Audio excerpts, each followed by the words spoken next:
Hey everyone, I am Wyatt Henry. Hope you guys are all doing well today, and I will be presenting Kinross Gold Corporation and their accounting scandal, which took place roughly from 2010 through 2014. First, I'll talk a bit about the company, give a brief overview, and then we'll jump into the scandal, some details on that, and the SEC's investigation of it, and the outcome of the SEC investigation, and Kinross's resolution and how they are attempting to prevent any further scandals. So Kinross Gold Corporation was founded in 1993 by Robert Buchan. The corporation is currently headquartered in Toronto, Canada. They are an organization that has to do with the extraction and processing of gold and silver ore, and they also have exploration projects and will acquire mining properties across the globe from time to time. As of right now, they have mines currently in Canada, Brazil, Chile, Mauritania, and some here around the US in multiple states.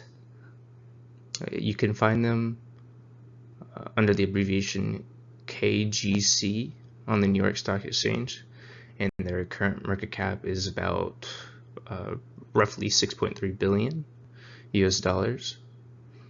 The current CEO is J. Paul Rawlinson, who was formerly the executive of new investments for the organization, and they are one of the world's top gold producers. In 2022, they were ranked number 7 in terms of their gold production output worldwide, with roughly around 824,000 ounces of reported production.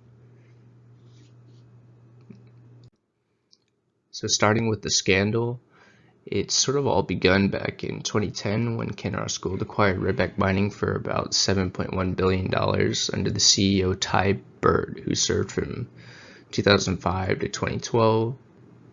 And this acquisition gave them ownership of 2 mines in Western Africa, one being in Mauritania and the other being in Ghana. And at the time of sale, the seller noted the issues at both of these mines, which were the lack of anti-corruption policies and compliance programs and internal controls. In relation to both of these mines, Kinross kind of kept up the inefficient and illegal actions where they were paying vendors and consultants in connection to government officials of either country. And the SEC found these payments to be made often with petty cash and were consistently misrepresented in their books and records. There was often little to no documentation surrounding these payments, but it seemed that the issues they were having with government officials would kind of just disappear.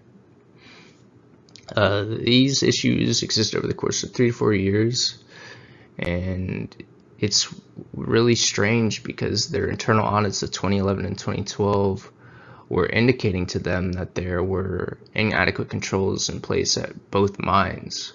It wasn't until 2013, under the new CEO J. Paul Rawlinson, who took his seat in 2012, where they finally implemented some compliance reforms and internal controls.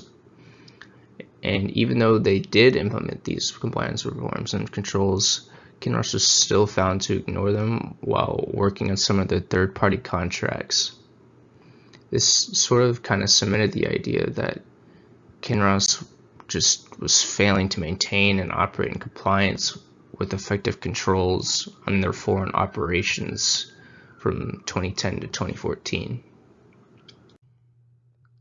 So the SEC investigation kind of starts back with the Redback Mining acquisition in 2010, where Kinross came into ownership of 2 new mines in Mauritania and Ghana, and that they were fully aware from the seller that there were deficiencies at the mines, those being the anti-corruption compliance programs and internal control issues. They also note that the 2 internal audits I mentioned in the previous slide, the 2011 and 2012, were indicating that these issues at these Western African mines were still going on, and that Kinross sort of just ignored them up until about 2013, when they implemented the new compliance programs and internal controls. However, they found that they would not always act in accordance with those new policies and implementations of internal controls in 2013 to 2014.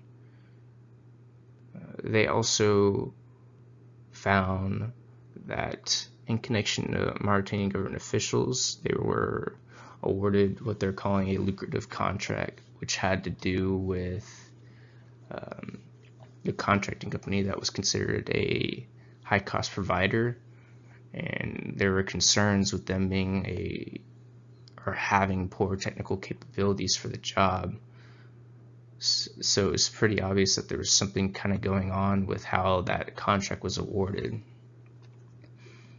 And it kind of ties back all to those petty cash payments we were talking about and how they were inconsistently misrepresented in the books and records of Kinross. So switching over to the company resolutions and outcome, Kinross has implemented various types of reforms since the investigation. They have implemented new control systems that allow them to sort of effectively track and manage the expenditures across all their mines and projects, no matter the country. They have replaced numerous personnel at both the African mines, expanded their compliance personnel, and are conducting more compliance-related trainings year-round as well, and updating any other policies as needed in order to prevent this sort of situation from happening again. Kinross has also stated that they were going to improve their internal accounting controls regarding third-party vendors and consultants to where they will hopefully eliminate all the government bribery that was going on, mainly in Western Africa.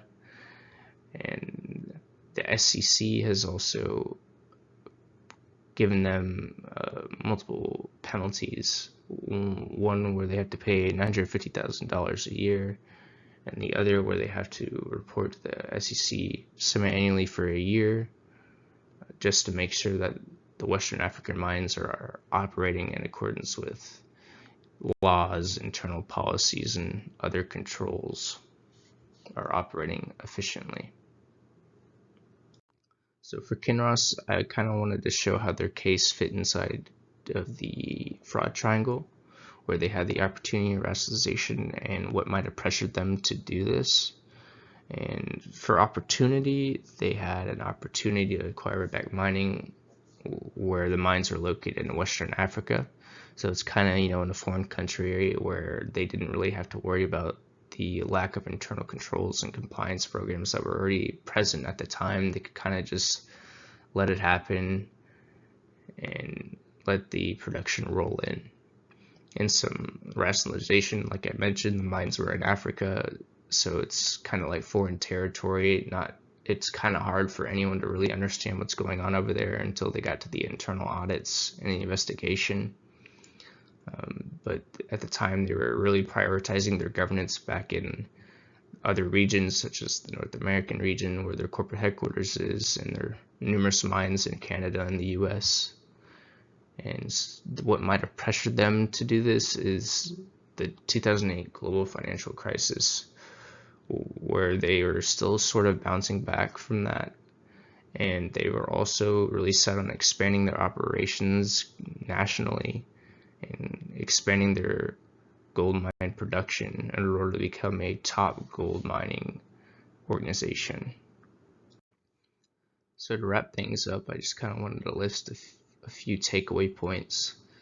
One being that global operations are still subject to the SEC's authority, which could lead to penalties and any other consequences if issues aren't taken seriously.